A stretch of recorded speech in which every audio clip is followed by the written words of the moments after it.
弟兄姐妹，大家平安。很高兴今天我们又再一次的一起来到神的殿中，一起来敬拜这位又真又活的神。各位家人们，你们相信我们的神是又真又活的神吗？相信的话，一起说阿们，阿们，阿们。我们的神，他不是一个只活在圣经里面，或者是在别人的见证当中听到的。我相信，当我们的心向他敞开，当我们的心为他保留，神可以在我们的生命里面成就那个超乎我们所求所想的事情。好不好？我们现在安静我们的心，我们来到神的面前，我们一起来对他来祷告。我们将我们的心敞开，对他来诉说我们的心。我们也将我们的软弱都带到他的面前，将我们这一周一切的思虑都带到他的面前。不论我们现在正面临什么样的困难，我们相信在神没有难成的事。不管我们现在在高山或是低谷，我们相信我们的神是那一位要做新事做奇妙事的神，他是那位要使我们看见他是得胜再得胜的神。哈利路亚，是耶稣，我们要对你说，主，我们现在就在这里，我们求你的圣灵现在充满在我们的当中。圣灵，我们欢迎你，圣灵，我们欢迎你。我们现在所要唱出的每一句歌词都成为我们的祷告，主，我们盼望我们所呼出的每一个气息都要带着你的同在。我们要吐出那些不属于你的，然后当我们在吸入的时候，我们就要吸进主你那个属天的，那个从你而来的那个最新鲜的属天的气息，要在我们的里面来释放我们。主要是我们当中现在有感觉到还是有重担的，主，你说你垂听我们的每一个祷告，你是顾念我们一切所需的神。我们要将我们的重担卸下在你的面前，因为你是那一位已经为我们背负十架，为我们背负过犯的神。谢谢你，耶稣，哈利路亚！谢谢你，耶稣。在腓立比书2章记载到，上帝他又赐给耶稣那个超乎万名之上的名，叫一切天上的、地上的和地底下的，因耶稣的名无不屈膝，无不口称耶稣基督为主，使荣耀都归给父神。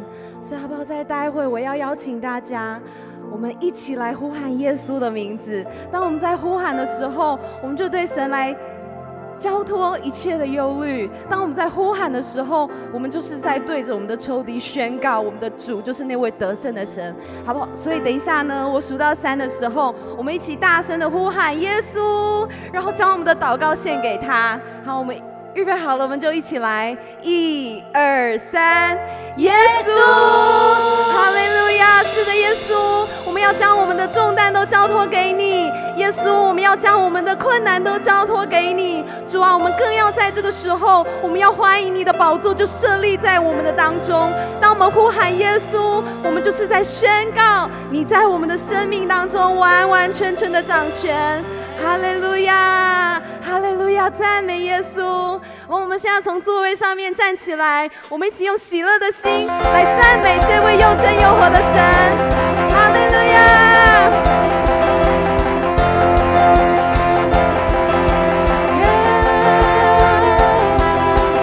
有一位真神，他名字叫耶稣，他来到这世界上，为要救赎你。生命的意义尽在这福音里，只要你开口呼喊耶稣，耶稣是生命一切问题的解答，耶稣是生命一切黑暗的亮光，将忧伤变为喜乐，将惧怕变为力量，耶稣是永恒唯一的盼望。再一次来宣告，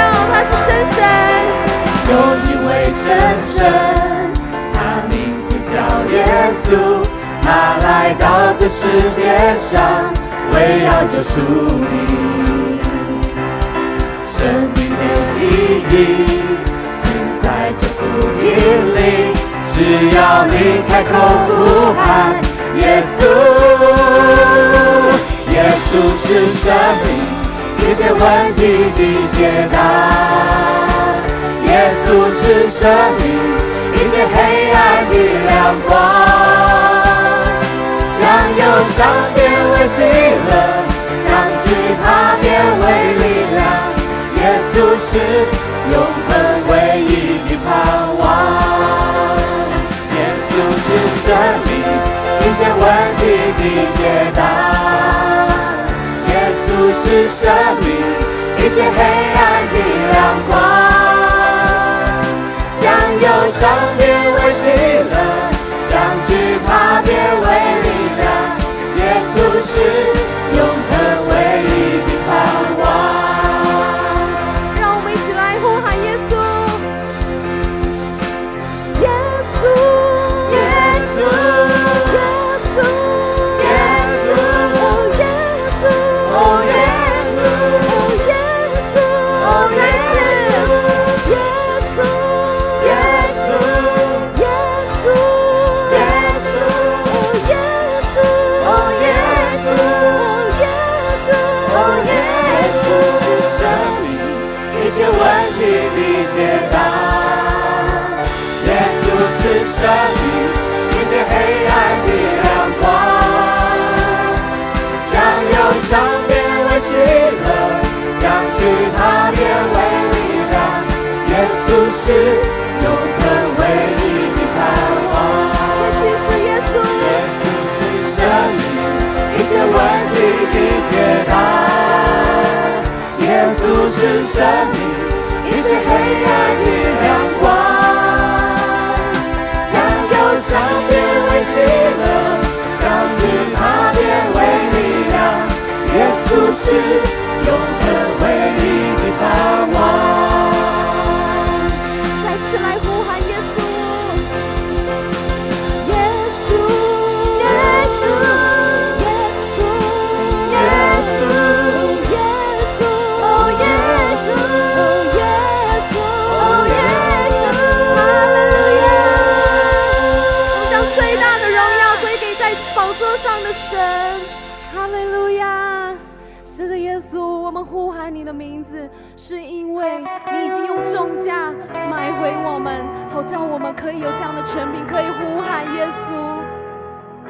主啊，我们今天在这里，我们不单单是用我们的口呼喊，我们更要用我们的心来回应你对我们的爱。谢谢你，耶稣。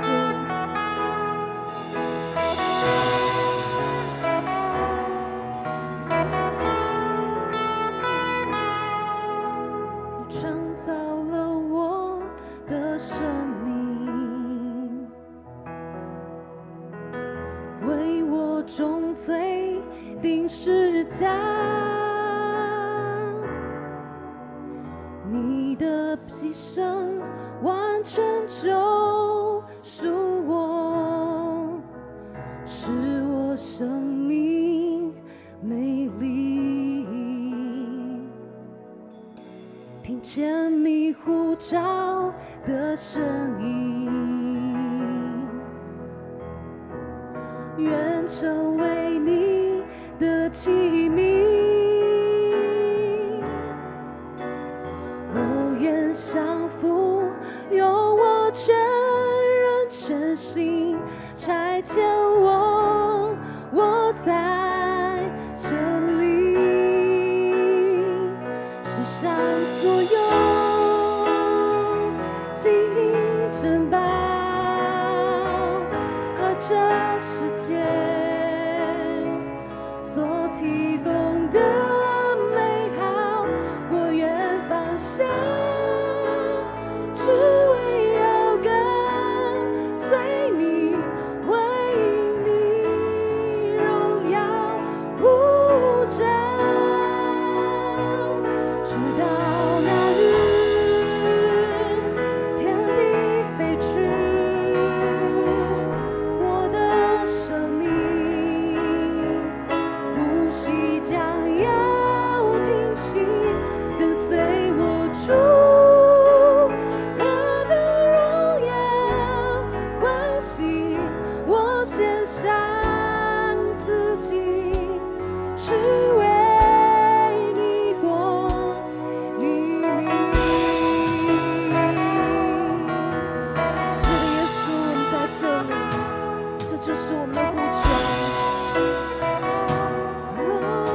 提供的美好，我愿放下，只为要跟随你，回应你荣耀无常。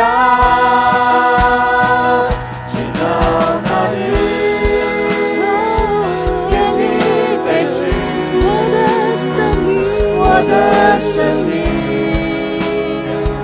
呼吸将要停息，跟随我主，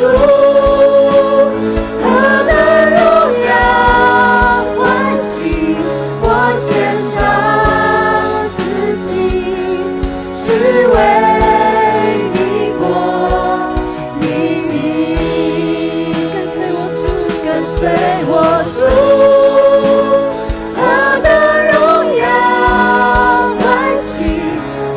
献上自己，只为一国一民，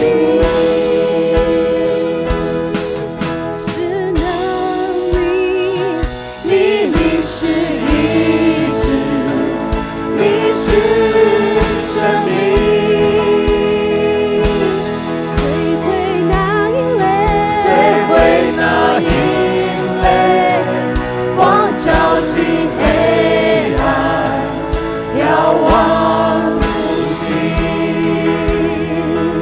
宣告你的名，你名是能力，你名是医治，你是生命，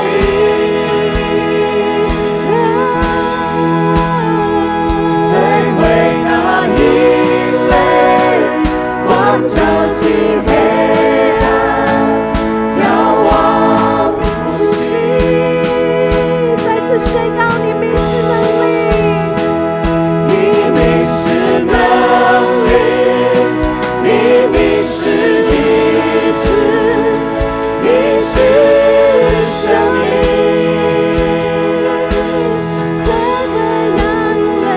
摧毁那阴雷。光照进黑暗，眺望无尽。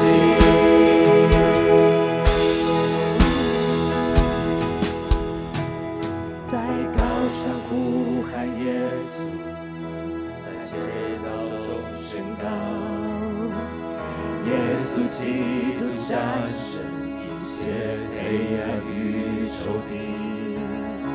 我全家属于耶稣，宣告至圣子名，耶稣。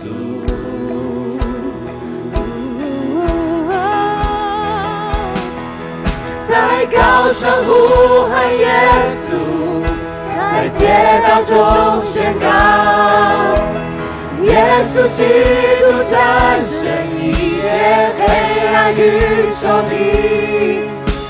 我全家属于耶稣，宣告至圣子名，耶稣。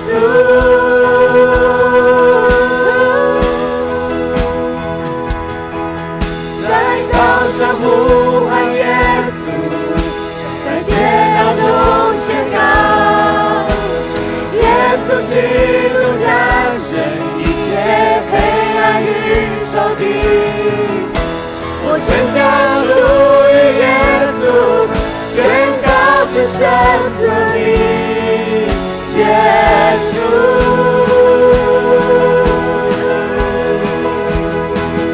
你名是能力，你名是医治，你是生命，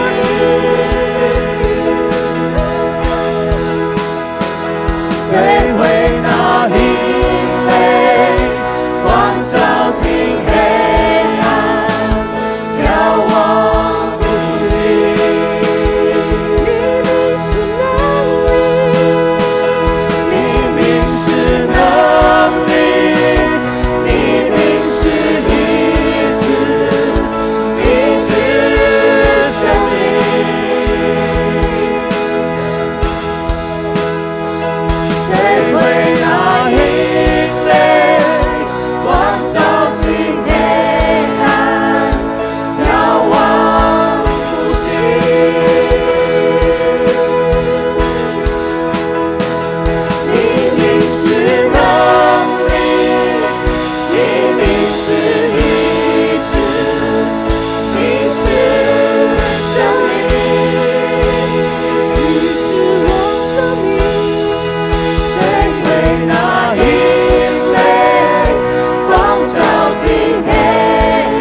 地上要宣告救主耶稣，在每个心思意念中掌权，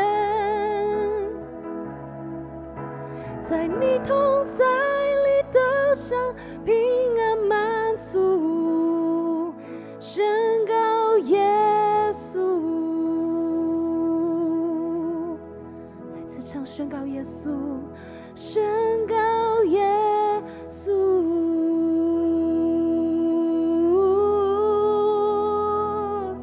宣告耶稣，哈利路亚，赞美你，耶稣，我们宣告你的名。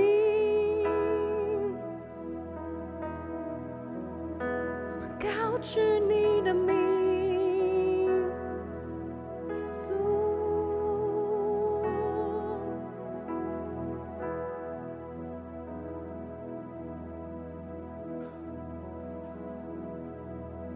是的，主啊，我们要宣告，你是生命，你是拯救，你是所有每一个人在你面前得恩的确据。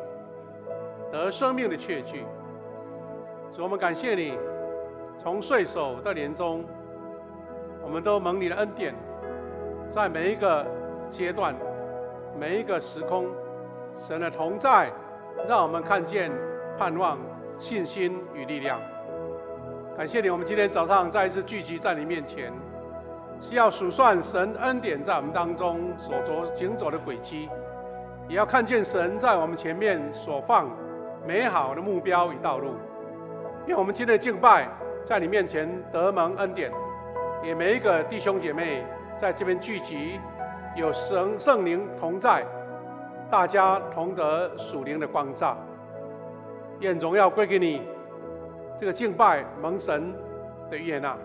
祷告奉靠主耶稣的名祈求，阿们。请弟兄姐妹仍然站着，我们一起要来祈念使徒信经，来告白我们的信仰。一起来，我信上帝，全能的父，创造天地的主。我信我主耶稣基督，上帝的独生子。他从圣灵感孕，由童真理玛利亚所生，在本丢彼拉多手下受难，被钉十字架，受死，埋葬，放在阴间。第三天从死里复活，升天，坐在全能父上帝的右边，将来必从那里降临，审判活人与死人。我信圣灵，圣而公的教会，圣徒的相通，罪的赦免，身体的复活，永远的生命。阿们。请坐。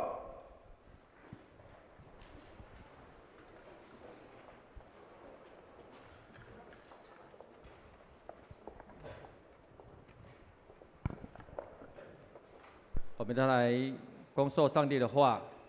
今天的圣经记载在诗篇第127篇第1节。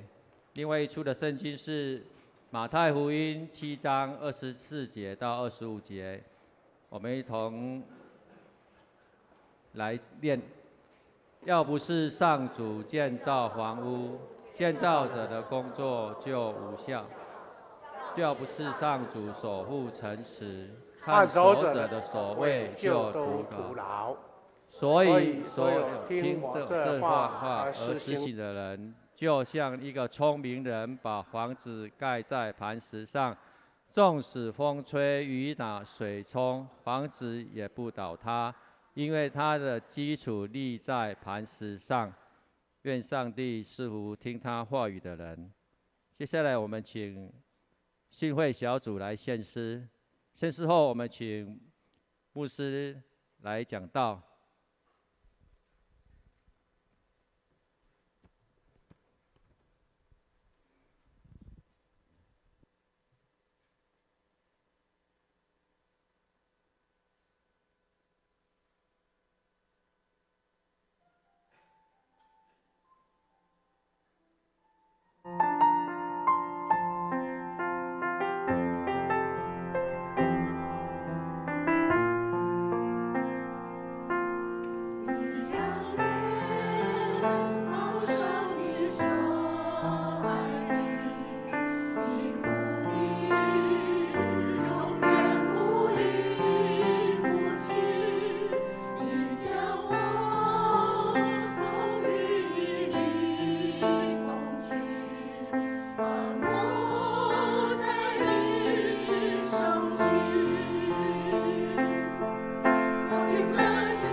哈利路亚，感谢主，谢谢敬畏小组，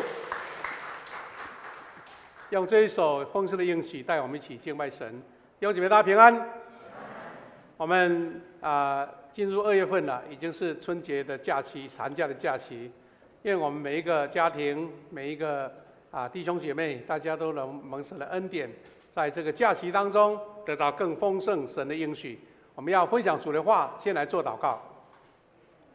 谢天父上帝，感谢你，让我们领受从你来的恩典。我们在主面前，我们要看见你何等丰盛应许在我们富强教会，也在每一个弟兄姐妹身上。愿我们借由你的话语，再一次坚固我们的信心，也能够看见神在我们在富强教会，在每一个人、每一个家庭所做的命定。愿我们努力奔跑，向神奔驰，达成神给我们这个美好神圣的目标。感谢祷告，奉靠主耶稣的名祈求，阿们。弟兄姐妹，我们要一起分享从年初我们有连续这些主题都围绕在我们教会的一个 slogan 就是富强50向神奔驰那在分享当中，我们一起分享向神奔驰的意义、目标、标杆，同心合一在主面前。那这一次我们一起要分享说，在整个教会的建造过程当中，50几年，我们最需要去很认真面对的就是一个家庭的建造。所以今天的主题叫做富强50家庭坚实。这个家庭坚实呢，是要看见说一个微小的家庭的美好，也造成整个教会大家庭的坚固。我们要等一下复习经文，我们一起来分享这些从圣经里面得到的教导。富强50家庭坚实给我们的学习是，首先我们要从这个主题当中看见一个很重要的圣经的标准，就是坚实的家庭，它是由上帝所建造的。我们今天读了第一段经文我们就很清楚、很熟悉，甚至都会背的。一般人都会背这一个和合本了那其实内容都差不多。我们是确认说，上帝就是家庭建造者，他是首席的建筑师，所以圣经才说，要不是上主建造房屋，建造者的工作就都无效。若不是耶和华建造房屋，所以一切都徒劳。那这句话很明显，因为文字很清楚。我们都知道，在人类的社会，建造房屋就是一个最基本的建造一个家的工程。那为什么圣经会跟我们讲说不是上主建造房屋？那跟我们事实的感受是不一样的。所以我们就会发现说，不是这个圣经的话语写错了，是它有内部更深的意义。事实没错，我们借由建筑师，借由营造工程，帮我们造一个非常漂亮的家，那个都是我们日常在家这里面。我们在台南地区很多地方一直在盖新的楼房、新的房子，但是他讲的，既然我们看的事实不一样，他就在讲我们这个心灵，我们这个家的一个本质是上帝所创造的。有房屋的外壳，但是还有家庭的恩典。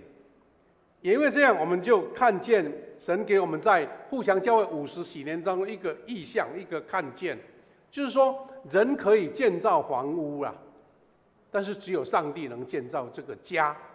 我们可以用我们富强这2个字来做一个简单的描述，说幸福的家庭它不在于物质的丰富，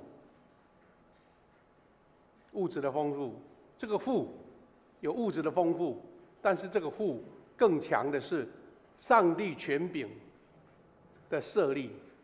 上帝的权柄在一个家里面，不只是物质丰富也更有意义，而是它会变成强盛。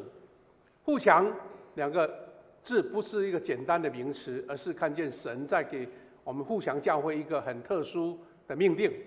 所以弟兄姐妹，我们50几年的意义，如果说有很多值得庆祝的、值得纪念的、值得去推动的，我们绝对不能缺少。就是我们的家是被神所建造，是将家庭的主权重新回到上帝这边。因为我们从刚刚读的经文知道，如果没有属灵的根基，没有个属灵的架构建造，家庭就容易在风浪中倒塌。当主耶稣成为我们的一家之主，他不是一个客厅里面的一个摆设，或是一个中堂一个匾牌放在那边来表示，而是主耶稣的教导、主耶稣的福音、主耶稣的救恩，真正在我们的家中显现，这个家才有真正的安全感，才有真正的安全感。所以弟兄姐妹，我们一起来做一个彼此的一种激励，说我们的富强教会50年后，今年50年了，再过来还有另外一个50年。我们最大的投资不是说我们的教堂盖的有多大我们的土地有多宽多广，而是重要是我们的投资是在家庭里面，是家庭里面。因为这样，我们看到这段经文给我们一个很清楚的教导，就是磐石行为的原理。磐石是什么意思呢？就是说，这个磐石它是有特质的，它是坚固的，是不移动的，不会被外在的力量所动摇的。所以在我们的信仰上面，在我们的属灵上面，它就是听到而且要行道的文化。所以圣经这样告诉我们说，所有听我这些话而实行的，就像一个聪明人把房子盖在磐石上。这句圣经节我们很熟悉但是里面有几个关键的词句。第一个，听话去实行的，这是第一个。第二个是聪明人，换句话说，他在找地基建设的时候，他一定会先考量，不是我的房子要盖多漂亮，我是要找一个非常坚固的地基，这地基盖起来，房子才能永久，才能稳固，才能牢固，才能安居乐业。所以实行就是聪明人盖房子在磐石上面。弟兄姐妹，我们绝对不会让人家说你不是聪明人，但有时候聪明人会做愚蠢的事，你知道吗？我们台湾诈骗是全世界第1名的，最容易被诈骗的不是那些贩夫走卒是那些有钱人，要不然就是聪明人，因为他很有自信，认为我不会，反倒是被骗了。所以聪明人是因为实行了神的话语，而不是用自己的方法去找。盖在磐石上不是物质性的原理我们用科学仪器或是用钻探的探测说这个土地是多坚固，不是这个意思，而是把神的话语放在这个家里面，这个才是真正坚固磐石的意义。所以家庭坚实，我们做一个非常重要的提醒，它不是说你的家庭天天都在教会参加聚会，或是教会很多活动你都是第一手参与的，热情参与，这个是外表的一个表现。重点是在于说，我们有上帝的话语 logos， 你能够转化成为你的生活跟行为，等于你的生活的日常，你的生活的一部分。上帝话语实行在教会里面，实行在你的家中，实行在你的职场，实行在你跟你的家人、长辈也好夫妻也好，还有儿女也好，它一种美好属灵的关系。换句话说，一个坚实的家庭是将圣经的原则应用在夫妻沟通啦、儿女的教养啦，还有财务的规划上面。那个就是真正的磐石。那个磐石是有属灵意义的，是坚固的，是在神话里面永不动摇的。所以弟兄姐妹，我们喜欢用富强这2个字。如果说我们真正看见富强在我们教会神特殊的命定意义，富强不只是教会的名称，而是上帝对他属灵家庭的应许。因为神要在每一个会友的家中来动工，我们就每一个家庭就成为坚实的磐石，每个家庭都是坚定的，被神所眷顾的，是一个福音的基地，是一个见证神的爱恩典展现的地方，是发出温暖跟光芒的地方。当每一个家庭，富强的每一个家庭都是这样的时候，富强教会就成为一座山上不能遮掩的荣耀之城。意思是，一个一个坚实的家庭建造一个富强的教会。感谢主，这个不是什么新的什么道理，而是我们觉得最基本、最基础的。弟兄姐妹，我们一定能够非常非常的体验很深的哈。如果从我们的属灵的操练或是信仰成长，神把一个家庭放在我们每一个人的家身上，我们会看见说，其实家庭是最重要的属灵操练的地方，是讲爱、讲饶恕、讲体验、讲牺牲、讲脾气的操练、讲性格的塑造，都在家里面。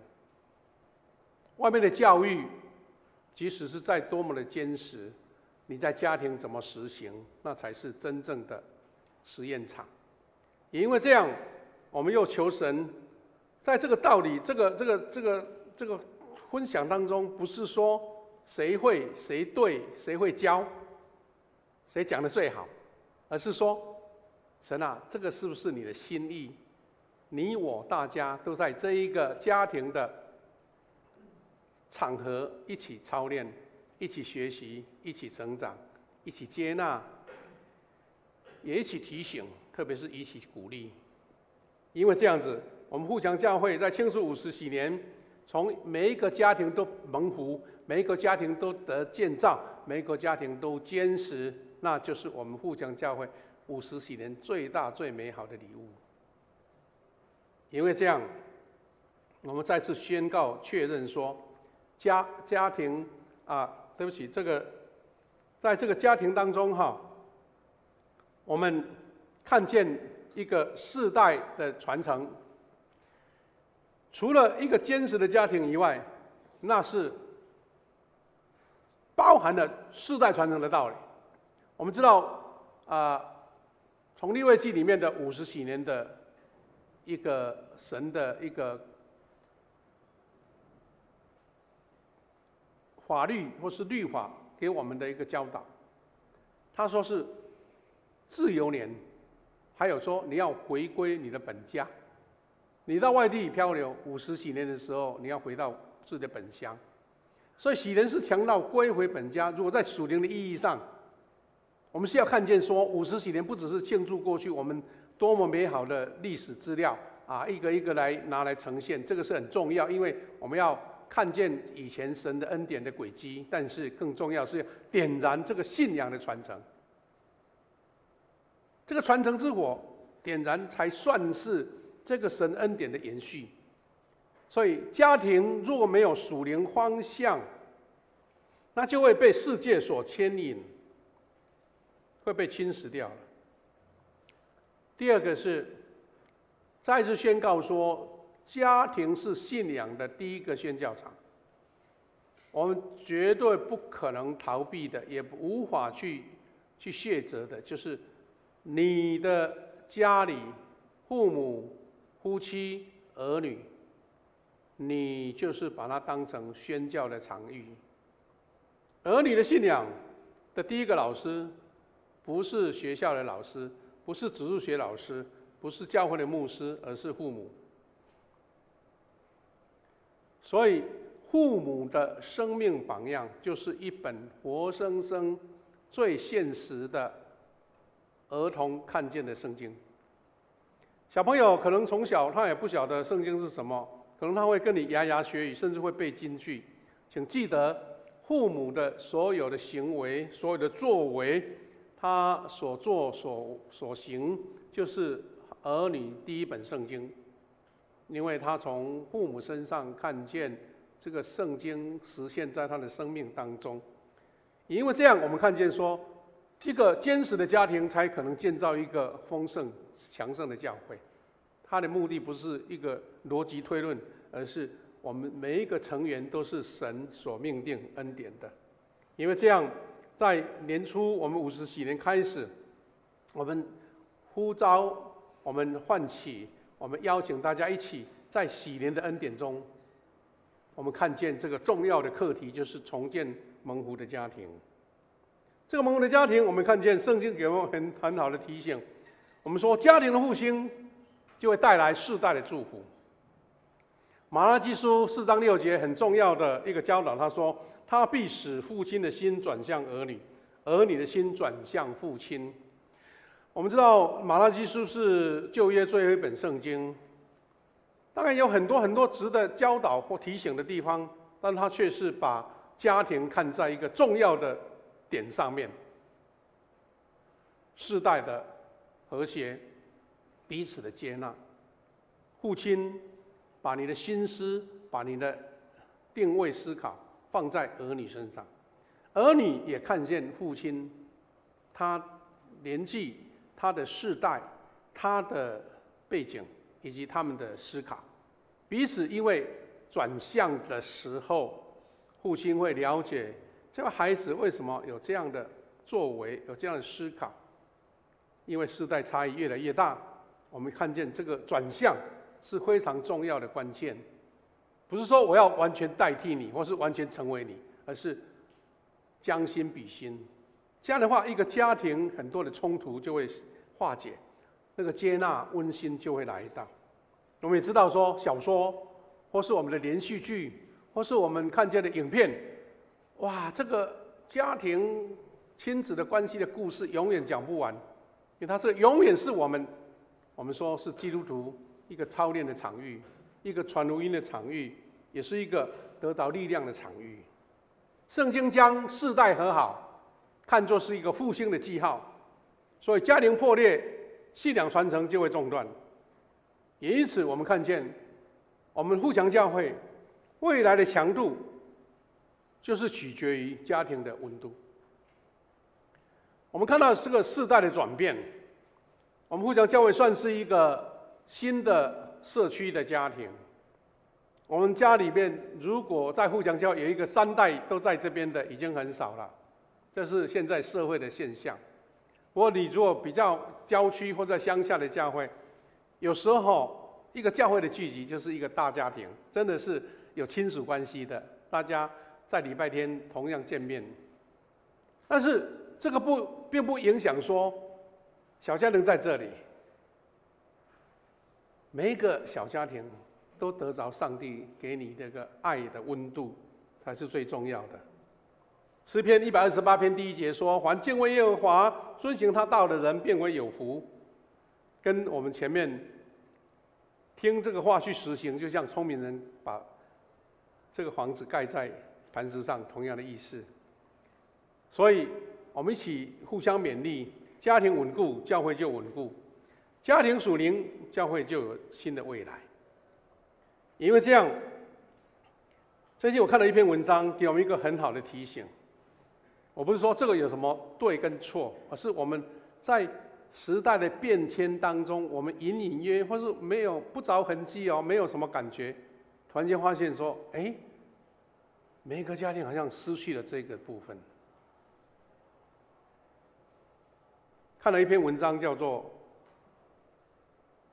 当厨房沉寂》。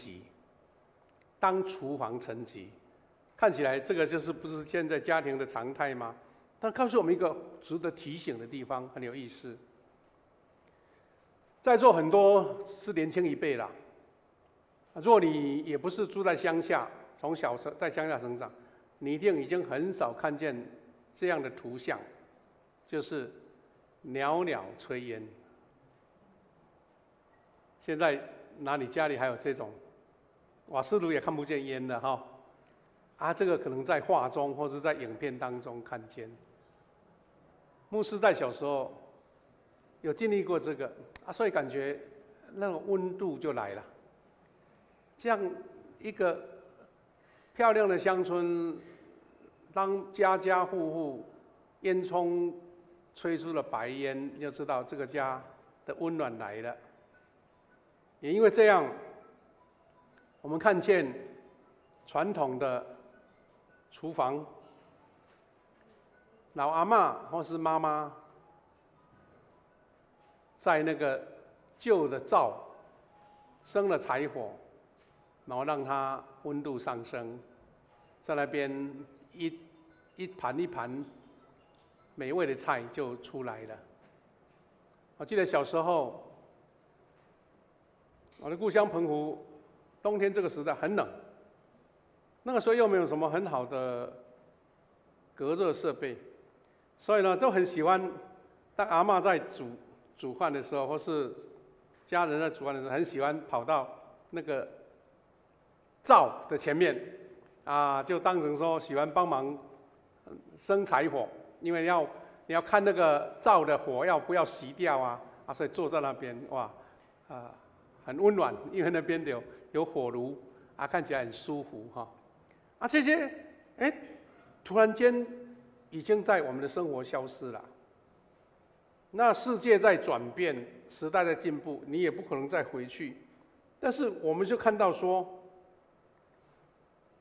家庭里的袅袅炊烟，来对照现在外食取代家里的炉灶，才是我们值得我们去省思的地方。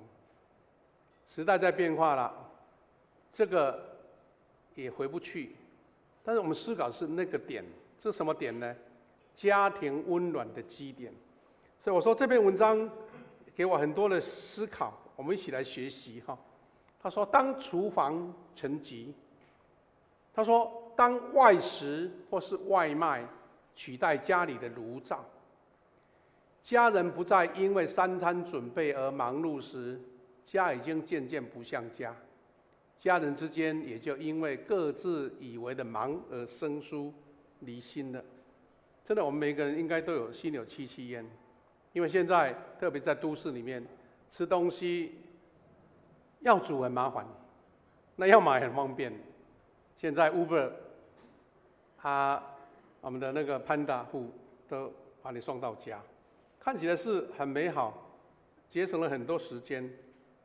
但是呢，这个专家在这篇文章写说，我们失去的更多，失去的更多。他说：“你有没有想过，烹饪不只是一个家事它是维系家庭的无形纽带。”他在描述说，在1980年代，美国家庭开始减少烹饪，因为外面的外食很方便，外卖啦、餐厅啦，更不用说那一些麦当劳这些简单的食物很快就完成了。但是有一些经济学家他就做出一些警告，他说这个家庭看起来时代进步没有什么大不了，很自然嘛。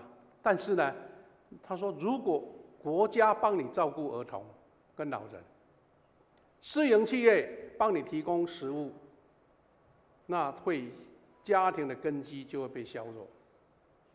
看起来好像觉得没什么，你如果想一想，真的是这样。有时候牧师也是常要跑出去买一些吃的东西。我听一个很奇怪的想法，说会不会以后我们台南市东西南北各盖一个大食堂，全部的人坐那边吃饭，那不用在家里面煮，都反正都一定要在外食了嘛。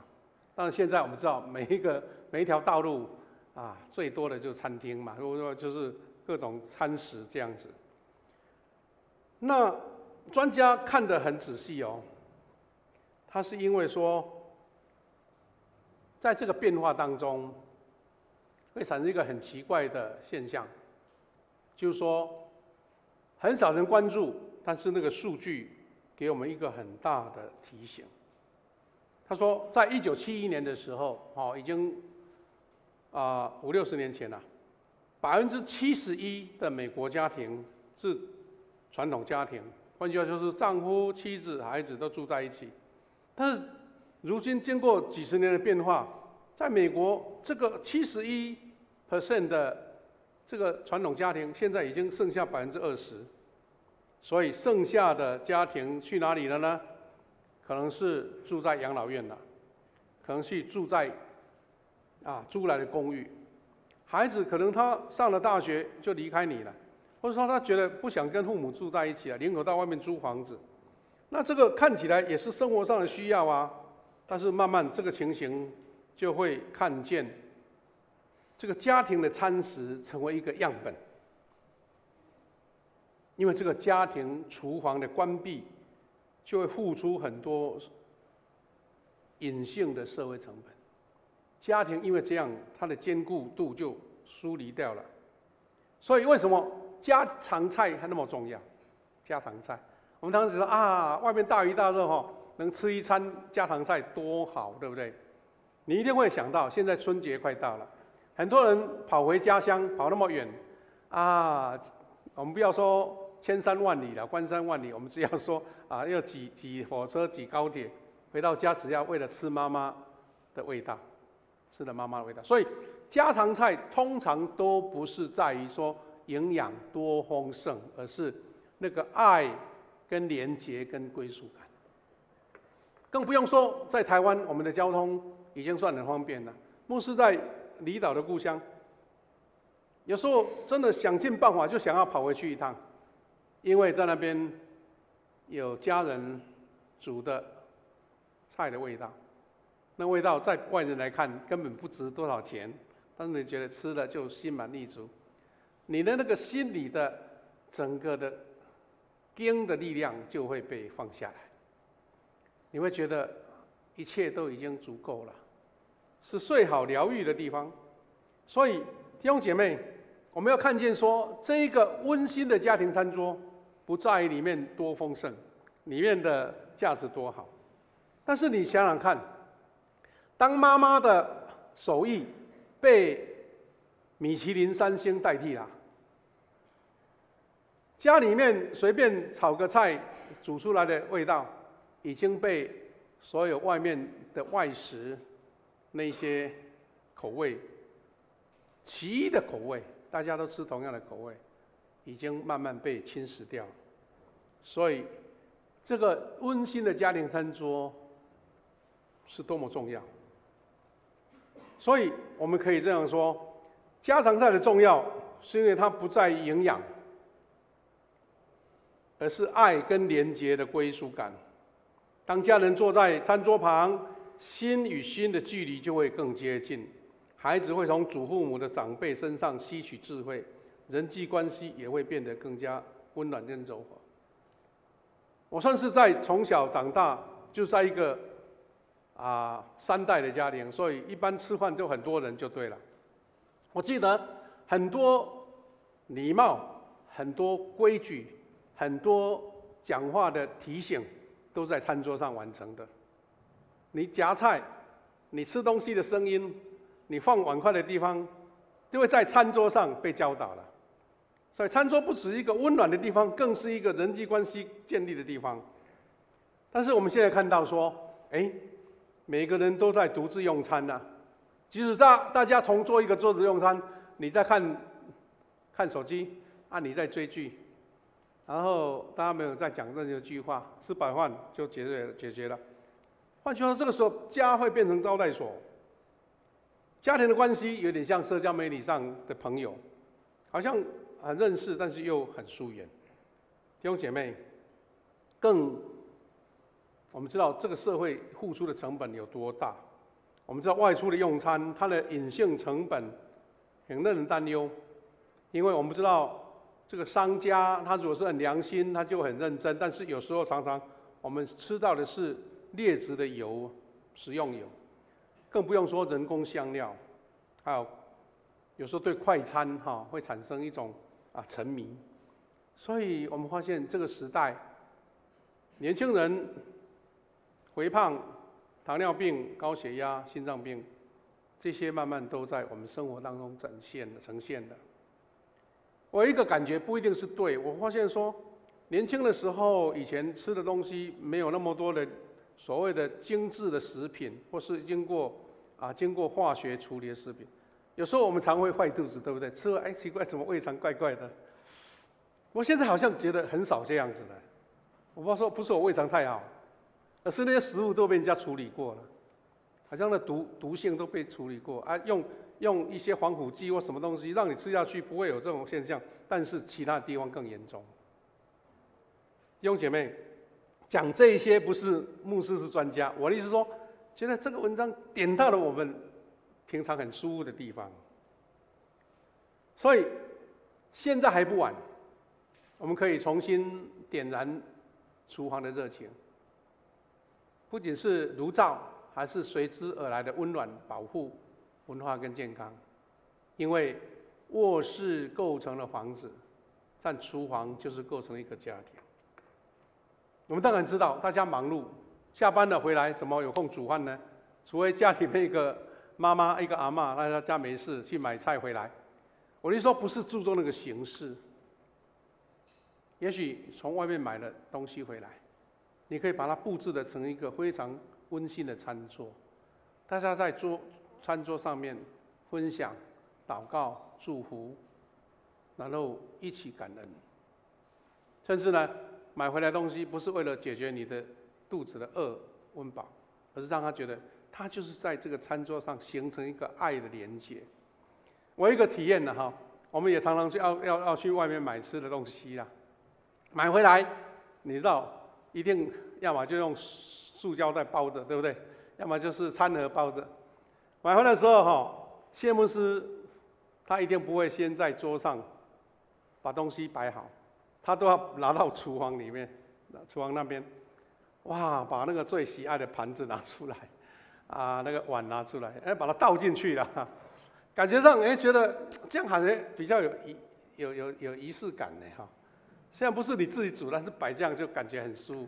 有时候我在想说，哇，你倒上去我还要洗很多呢，干脆只弄完就丢了。他说不行，啊，盘子都拿出来。我说那个不是为了麻烦，而是说觉得餐桌就是神恩典。这个不是我们自己讲的哦，在日本的家庭，他们很重视一起做饭。记得做饭不是吃饭，做饭。哎呀，切菜，还有整理那些不是肉啦、鱼啦，那些整理就是一个最美好沟通的地方。有时候小孩子笨手笨脚的，但是有时候家人会觉得，那你要做这个，问题是为了要借由人生最重要的饮食，来建造一个家庭的交流。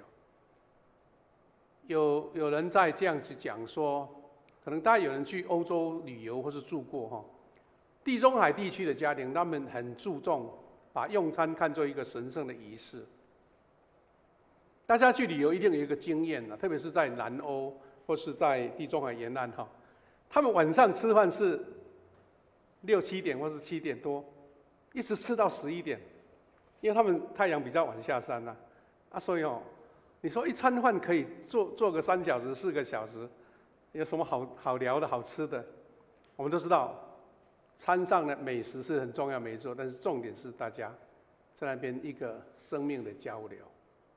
因为这样，我们说这篇文章给我们一个提醒：我们突然间生活一过，发现真的这个是我们差距那么大。我们怎么样再把这个餐桌复兴起来，让家人在餐桌上一起享受一个最基本神给我们的祝福。所以一个结论是，厨房不是准备食物的地方，它是滋养人际关系、传承传统、维系家庭的地方。所以弟兄姐妹记得，妈妈的味道太重要，妈妈的味道太重要。有时候是爸爸煮的也很好吃啊，问题就是说你因为从小那个味蕾已经被定型了，在家里面你会看到一个温暖力量。所以很多人外乡游子为什么奔波要回到老家，好像觉得回去一趟你的身心都被疗愈到。重点是在这边。所以弟兄姐妹，我们一起互相勉励，因为没有一个人能够自己自豪说我的家庭完全都是那么样的坚固，那么样都美好。我刚刚有讲，我们人生最大的一个操练的地方，不是在职场，不是在外界，就是在你的家。因为家里面神预备了各样的元素，让你操练你的品格，操练你的人际关系，操练你那个生命的付出、饶恕跟牺牲。所以一起努力说互享50，家庭坚持，是因为这个房子是建造在磐石上面。最后牧师要跟大家分享说，我们教会在推动这个蒙福家人事工，其实是一直在进行当中，只是说提醒一下，我们很重要的一些元素，我们一起从各方面去努力。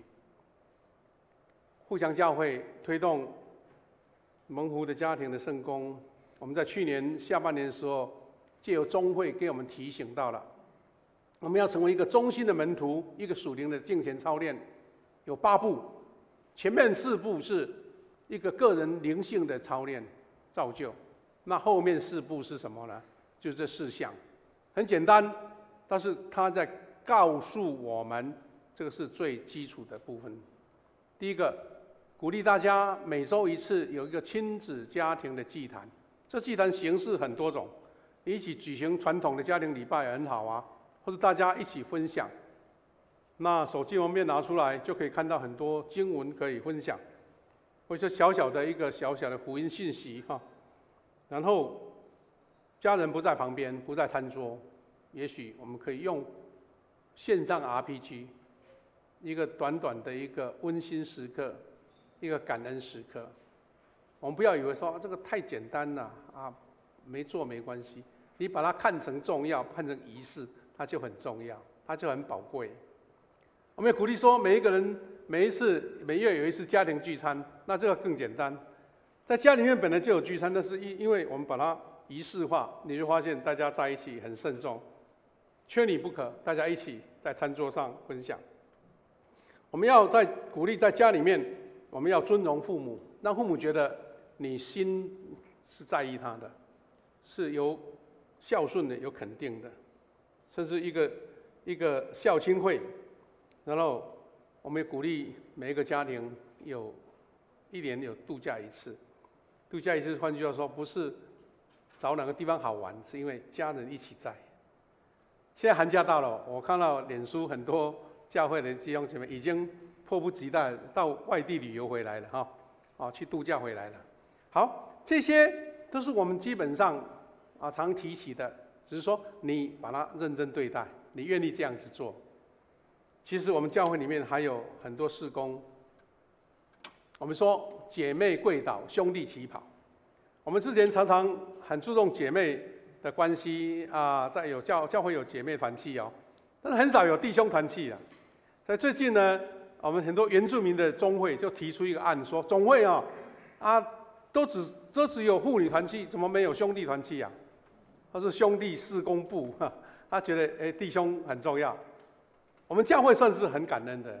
我们之前小会在统计我们教会弟兄参与服事的不少了，甚至要有1半表示说我们很平衡啦。那我们中会推动一个课程，叫做男人勇士的课程，因为它很密集有时候我们现在要教会推动不简单，因为它要有大概9个月的课程，那里面就是一直在操练弟兄成为一个家庭的支柱。那另外很实际的课程是我们教会在推动，周报也在报告冠冕理财、真道理财课程，因为他要告诉你怎么样用圣经的眼光看待你最重要家庭的经济，怎么样理财才是合乎神的恩典的。我们现在刚好在招生我们教会如果人数够，我们可以自己办，要么就是跟我们的母会太平教一起合办了。还有一个很重要，我们刚刚讲说，家庭里面常常一个操练场，一个品格操练场。我们也看到有时候婚姻会遇到挫折跟困难。我们的哀伤陪伴的团队，除了这个区块已经做得很成熟，就是关怀失去亲人的家庭以外，我们也另外开办一个智慧的抉择，还有婚姻关怀的课程。那些都是要提醒我们说，人的软弱、人的罪产生的困难，怎么样透过圣经教导，让我们去回复。所以，家庭最重的一个点是说，不是我很完美，所以建造一个完美的家庭，都不是。家庭就是，一步一步常常跌倒，常常挫折，常常失误，但是家庭是最容易改变的地方，就是容易悔改的地方，改善的地方，重新来过的地方。因为家人，因为有生命的关联，你会因为这样产生赦免，产生饶恕，重新再起。期待我们的教会就是一个大家彼此成长、彼此努力的教会。最后我们要分这个小小的故事，大家最近最夯、最流行的就是这位 Alex， 他爬上了我们台湾的最高楼101哈。这故事真的轰动了全世界，因为有那个 Netflix 在直线转播。我相信大家看了哈，有时候很多人喜欢看到那个脚都凉起来，说好糟糕，他每一步哈都是我们最困难的。其实他爬3步，我们大概就爬不完了。那重点是他的成功给我们什么样的启示啦？我看到2篇文章很有意思。第一个是说，这个 Alex 登上101，为什么他的酬劳那么多啊？有2000万的酬劳。但听说他又把这个钱捐出来了。讲了几个点给我们提醒呢？他说，价值取决于不可被取代。谁都会爬，有人在不平说，凭什么我们台湾很多攀岩高手，为什么不让台湾的人自己爬啊？让一个外国人来爬？但是没有装备哦，空手爬，你敢不敢？好，他就不被取代。所以 Alex 他高价是因为他能带来实际的帮助。我们知道，其实这个酬劳是最简单的，因为他带来了全世界的目光。101哈，哇，这个赚翻了，因为大家都看到他这个焦点。台湾也很高兴啊，因为被看见了。更不容易说，更不用说这个转播的这个整个的规模是让人家不可取代的。另外一个是因为他承担风险，没有人敢，他敢，所以本身就是一种价值。最后这篇文章跟人提起说，是因为你做了品牌，而不是为了时薪。很多人都在爬，只有他爬了让人家感动，是因为他是不可取代。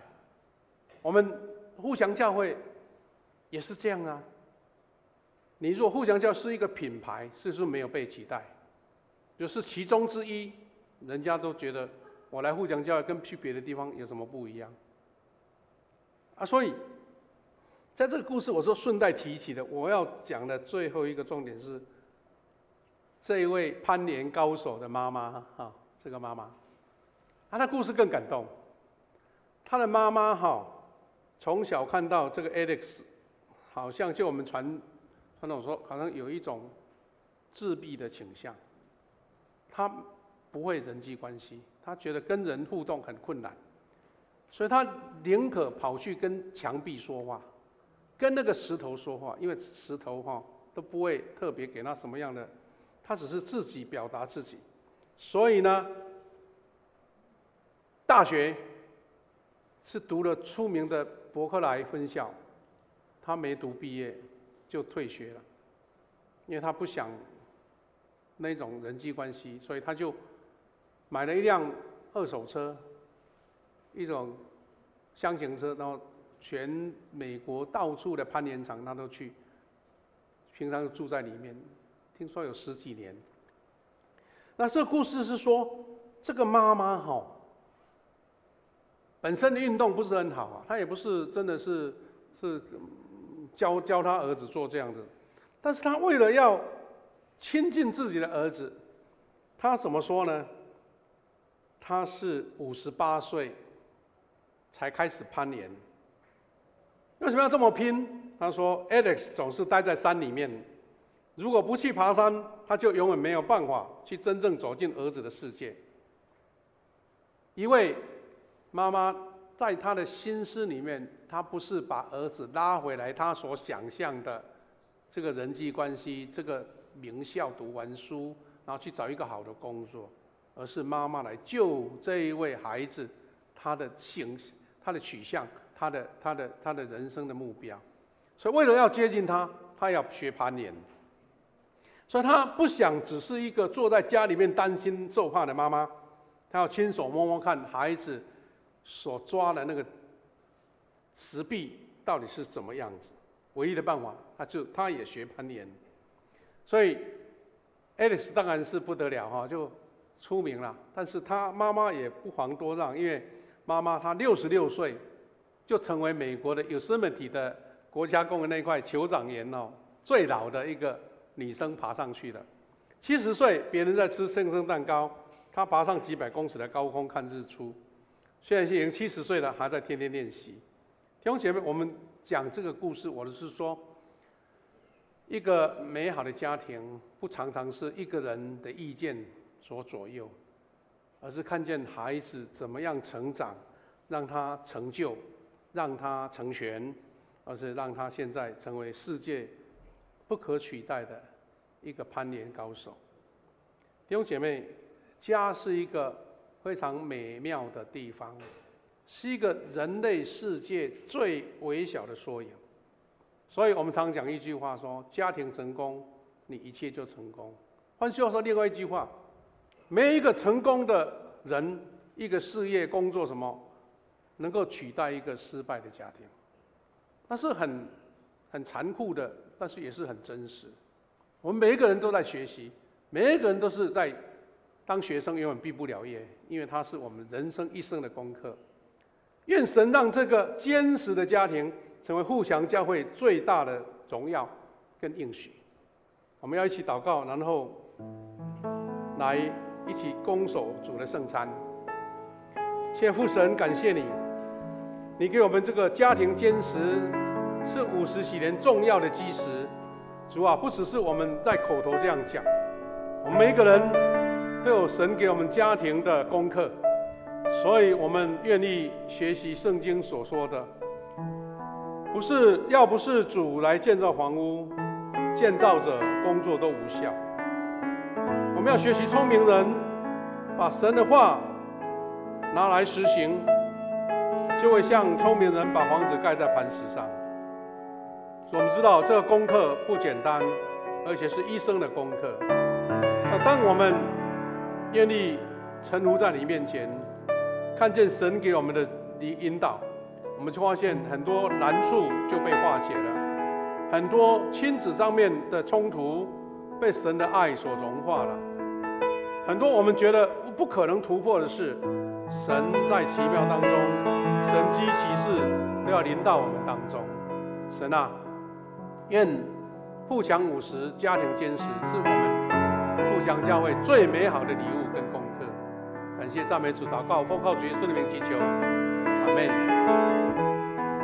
弟兄姐妹，感谢主，我们也一起通过守主的圣餐来看见神在我们身上美好的救恩。我们一起坐着唱这一首诗歌《宝贵十架》，一边我们请长老预备心来做服事。宝贵十架，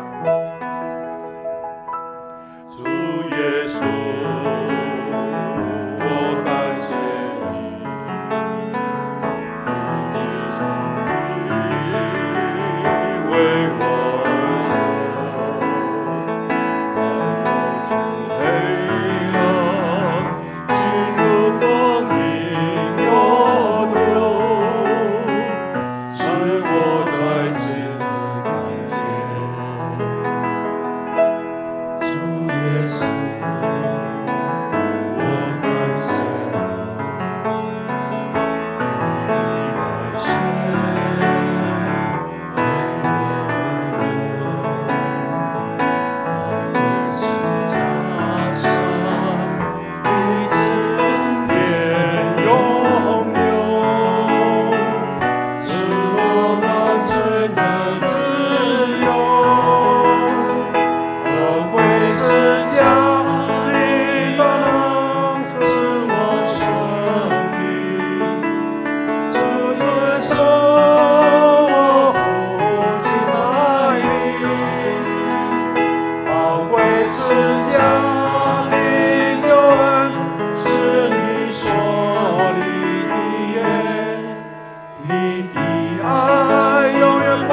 欢迎凡那属于他教会按照教规者可领圣餐的，一起来守主的圣餐。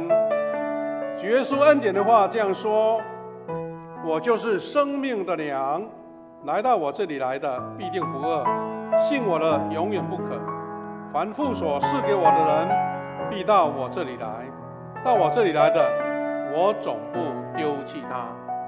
愿这个恩典的宴席是每一个蒙恩归主的人最大生命的建造跟依靠。今天牧师要邀请大家看着荧幕，用这一段圣餐的祷告，成为我们领餐的感恩。我们一起一段一段来读，一起来求上帝赦免我的罪，审查自己，有求上帝医治我的身心灵。主耶稣，我纪念你的身体为我擘开。上帝啊，我真的感恩，感谢你为我做的一切。我今天吃这饼，这是你的身体，就是领受做我生命的粮。主耶稣，很多事情我可以舍弃，但我绝对不能没有你。我纪念你为我立新约所留的宝血，多美妙的约啊，使我们得以因信称义。主耶稣，你全然爱着我们，只要愿意认罪，你总会乐意赦免我们的罪。这样的约，这样坚定的约，谁也不能废弃。这是用你宝血所立的约。我今天喝这杯，使我得生命；领受主的饼，喝主的杯，我就完完全全得享饱足。阿们。感谢主。弟兄姐妹，主耶稣设立圣餐的时候，他这样说：“这是我的身体，为你们而舍的，你们要如此行，为的是要纪念我。”我们一起照神的样式，我们一起来领受这神恩典的饼跟杯。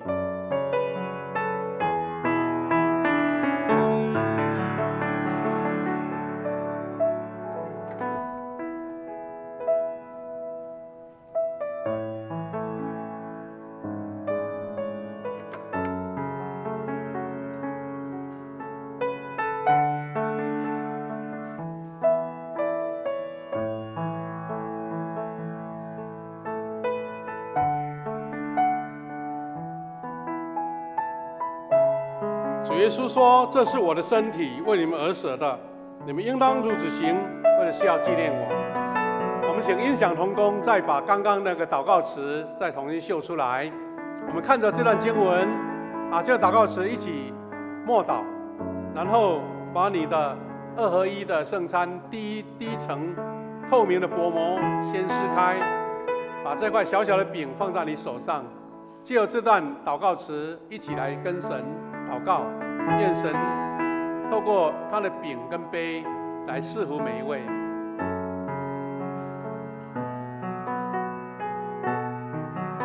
主耶稣说：“这是我的身体，为你们而舍的，你们应当如此行，为的是要纪念我。”当用完饼，主耶稣拿起杯，他说：“这杯是新约，用基督的血所设立的。你们每当喝的时候，应当如此行，为的是要纪念我。”弟兄姐妹们，饼拿着，我们用这一个祷告，让神的救恩恩典赐福在我们每一个人身上。感谢主。有在这个外面的可以靠近一点，然后跟我们的小会员、我们的长老拿到这个圣餐。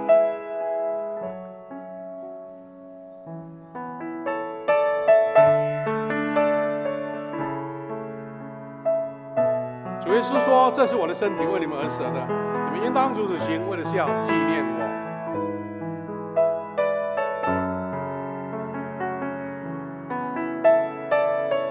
还没拿到的方便可以举个手，让长老可以看见你。好，谁没拿到？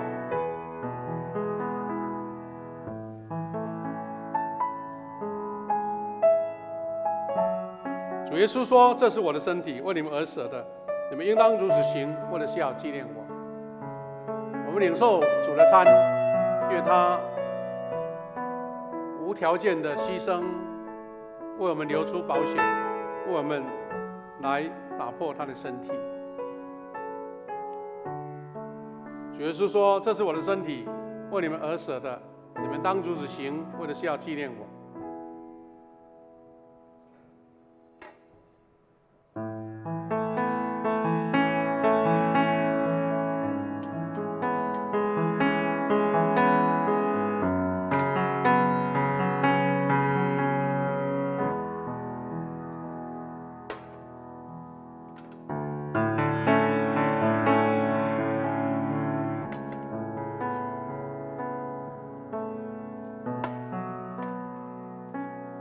有谁没有拿到？可以再举个手。感谢主。我们先把第一层薄膜的饼拿起来。主耶稣说：“这是我的身体，为你们而舍的，你们应当如此行，为的是要纪念我。”一起来分享。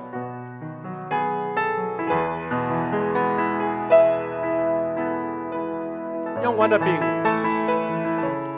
主耶稣说：“这杯是新约，用基督的血所设立的。你们每当喝的时候，当如此行，为的是要纪念我。”我们一起来领受。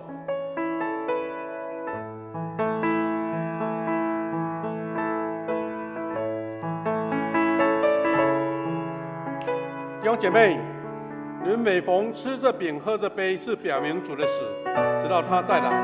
愿主耶稣的平安与你们同在。同心来祷告。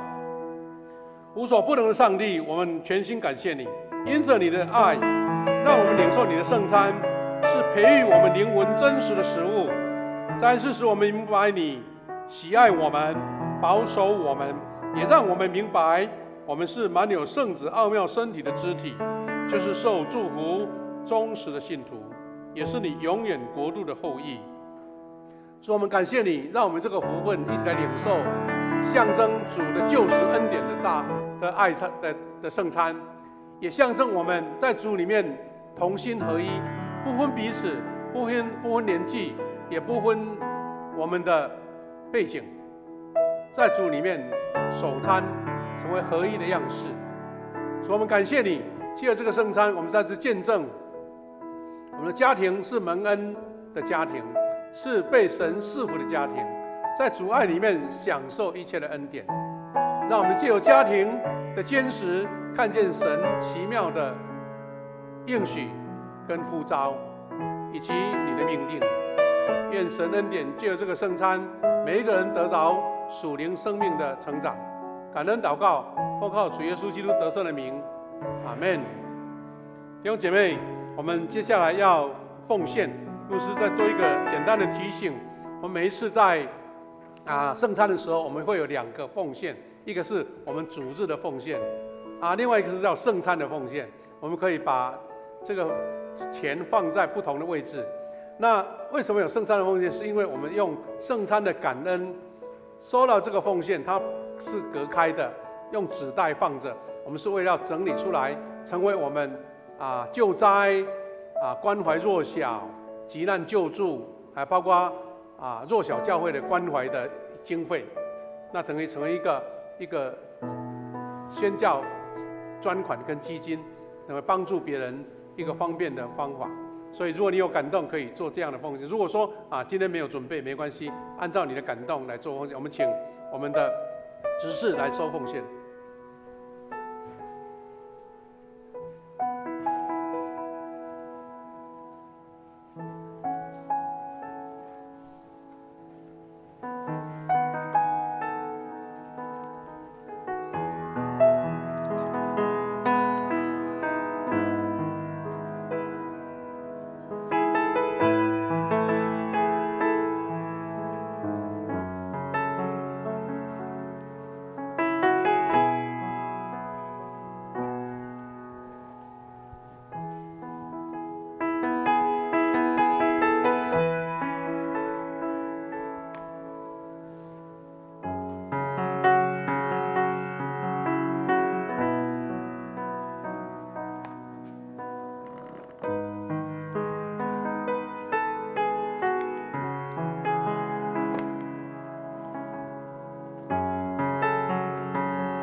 贵重请坐。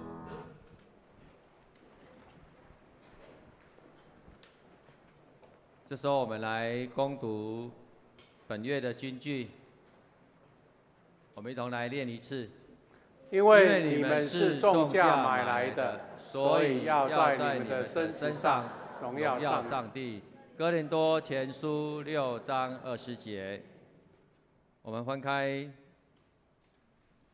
教会周报的第2页，下主日的主理是夏文学牧师，司理是王卫鹏长老，其他的服事同工，我们请自己来留意。我们翻开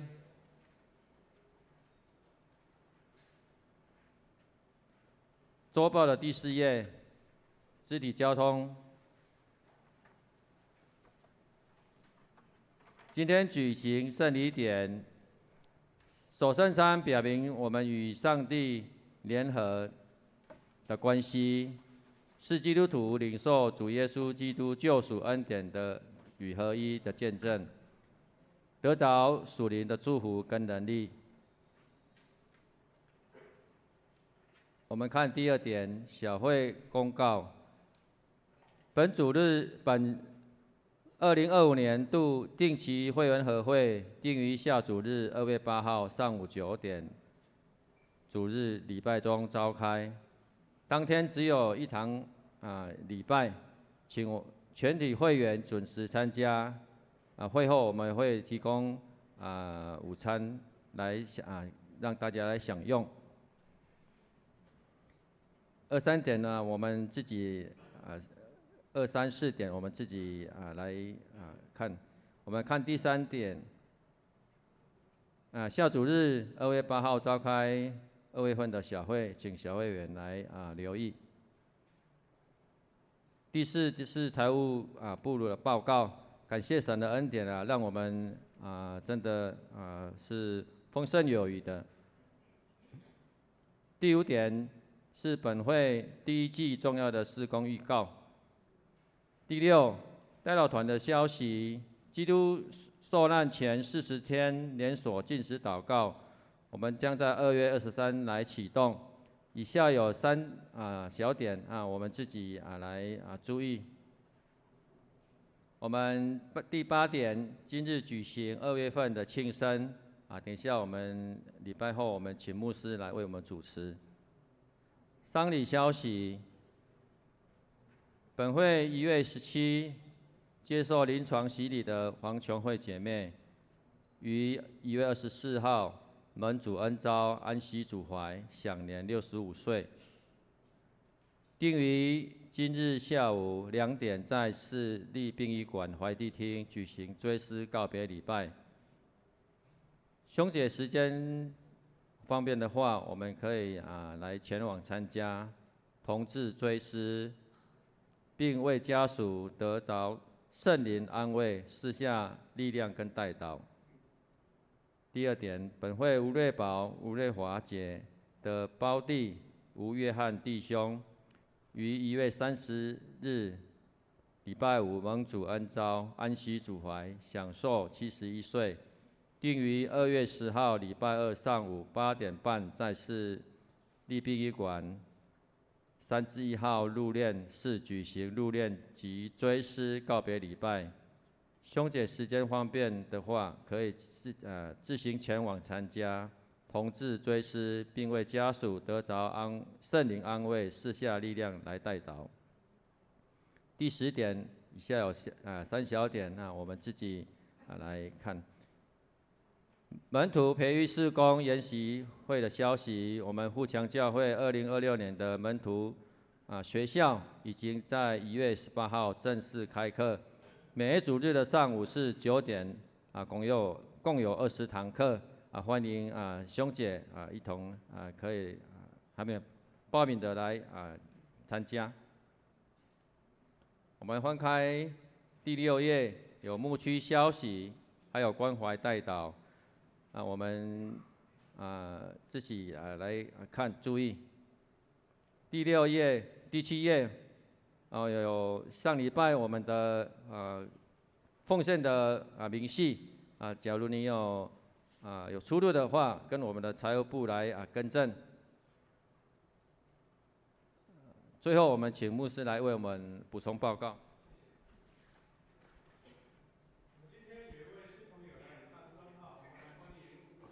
叫宋家修弟兄，这张弟兄在哪边？让我们欢迎你，宋家修弟兄，来拍手欢迎他来。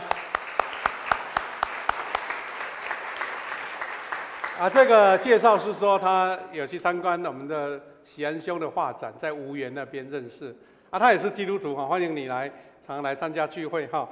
另外我们等一下要做一个生日的庆祝，我们等一起庆生完，我们再回去哈。做一两个补充，我们在这个投影片里面有提到就是从下个礼拜有连续3个礼拜都是只有1堂，而且是从9点开始，所以请我们第2堂弟兄姐妹可能比较要适应一下，因为平常我们都快11点来做礼拜，那这再过来的3次都是9点。第一个2月8号下主日定期会员合会，那请大家在9点来参加。那因为开合会呢有一个法规的规定，就是会员要算人数跟点名。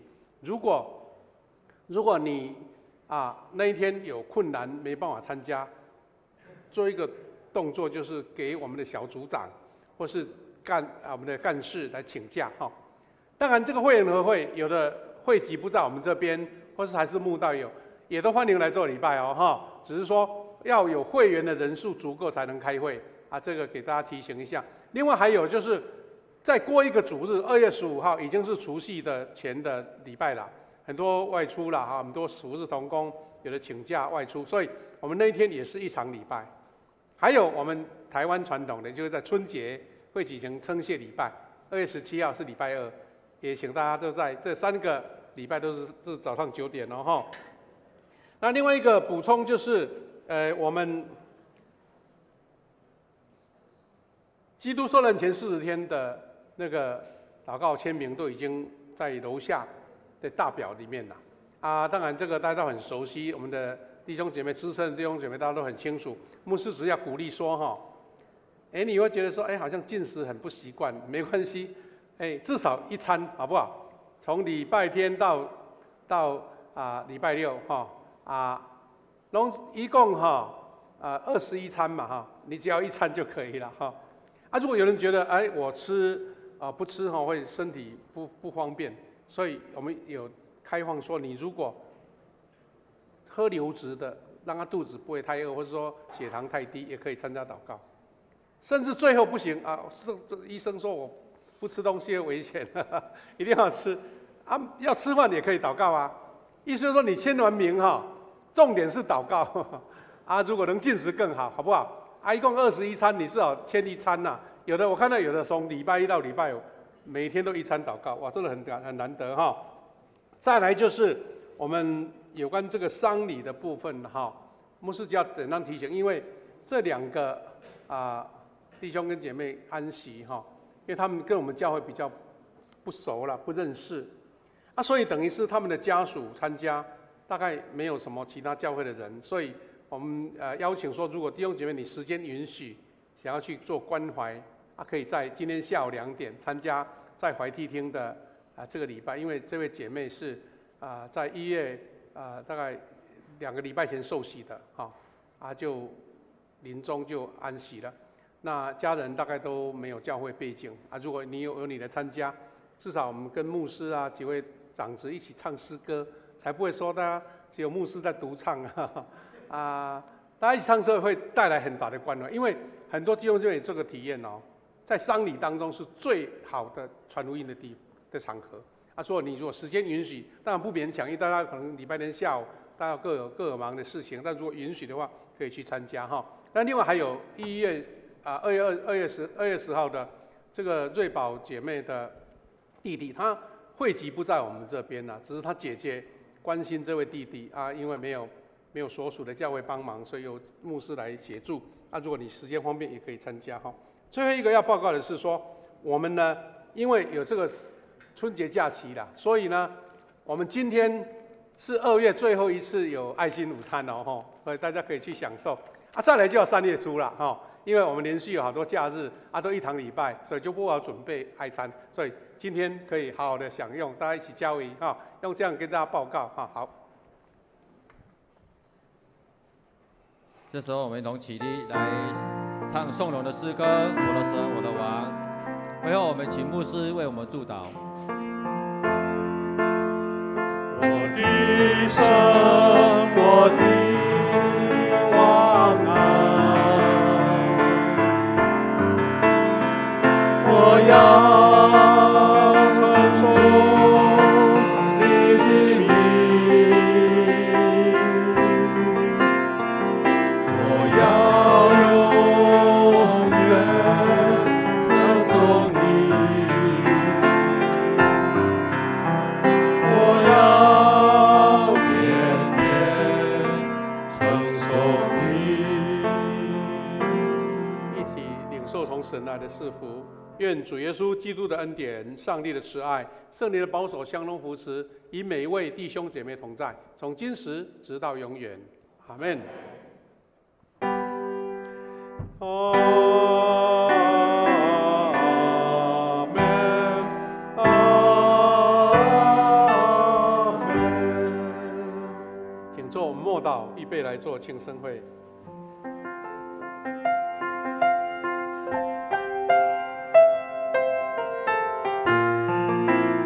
弟兄姐妹，感谢主，我们2月份的寿星哈，一共有60-70个，我们要为他们做庆生，请2月份的寿星起立好吗？我们来给他们唱生日快乐歌，唱完我们要请戴美健老师来吹蜡烛。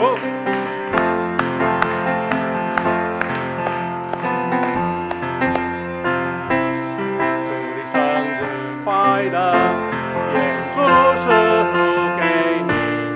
祝你生日快乐！唱英文的，嘿 ，Happy birthday to you。来，美健老师来。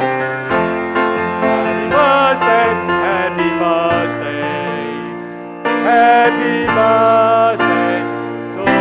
好，代表来吹蜡烛，预备，预备，来，预备啊，好，请吹蜡烛，拍手鼓励。哈利路亚，感谢主。我们一起来祷告祝福，再结束啊。现在主耶稣，感谢你。感谢你在这个新春的佳节，我们为2月份的寿星献上感恩。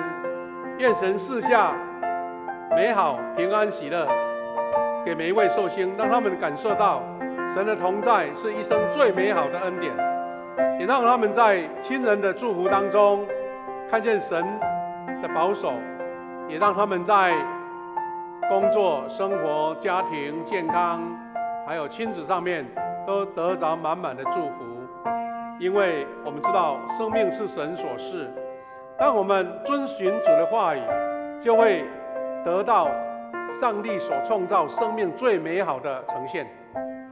跟随主的话语行，就像聪明人建立在将房子建立在磐石上。愿神赐福每一位寿星，也赐福每位弟兄姐妹，再来的一周，大家都平安喜乐，恩典满满。祷告，奉靠主耶稣基督的圣名祈求，阿们。